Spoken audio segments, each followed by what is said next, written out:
Ces murs chargés d'histoire résonnent des rires des enfants. Encore plus violent, de quoi faire trembler toutes les vitres de la maison. C'est un mercredi presque ordinaire pour le château du Plessis, avec un atelier entièrement consacré au théâtre.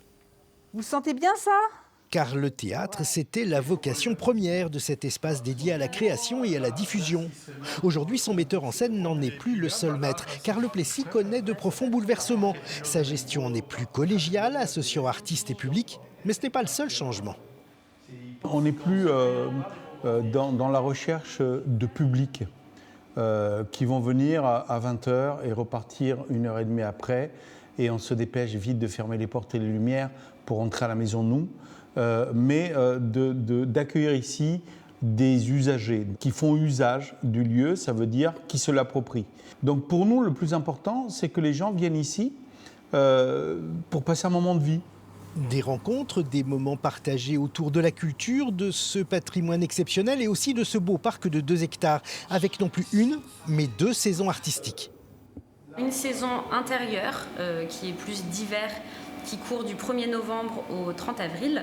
Et on a une saison extérieure qui court du 1er mai au 31 octobre. Et sur la période extérieure, on propose un festival par mois. Je m'appelle Léa Carlos-Ema, je suis danseuse de flamenco et de contemporain, et donc en résidence permanente au château du Plessis depuis mars dernier.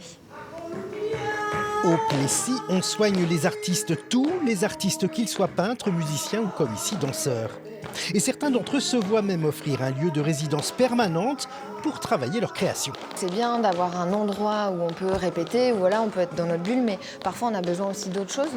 Et justement, avoir donc tous ces artistes qui vont et viennent avec des univers différents, déjà ça permet de se croiser, de se rencontrer, d'échanger, ça peut donner lieu aussi à des partenariats. Et puis ça donne une certaine aussi énergie, il y a une émulsion quand même, voilà, de savoir en bas qu'il y a Louis qui répète, là il y a Mathilde qui fait l'atelier théâtre, ça donne des idées, ça nourrit aussi quoi en fait. Elle aussi est indispensable. Je m'appelle Camille, je suis danseuse professionnelle. Je m'appelle Louise, je suis chorégraphe de la compagnie Mashup et avec Camille nous préparons un spectacle qui s'appelle Itou au château du Plessis. Culturel bien sûr, le projet du Plessis se veut aussi humaniste. Ce chorégraphe a voulu donner sa chance à cette jeune danseuse atteinte de trisomie 21. C'est un beau projet, c'est parce qu'on prend autant de plaisir l'un que l'autre à danser. On a de l'espace, donc on peut vraiment danser, on peut vraiment créer, on peut vraiment travailler avec Camille, d'aller jusqu'au bout de ses mouvements. Et on peut avoir une régularité de travail, ce qui est très important pour Camille, qui a besoin de régularité dans l'apprentissage, dans la mémorisation.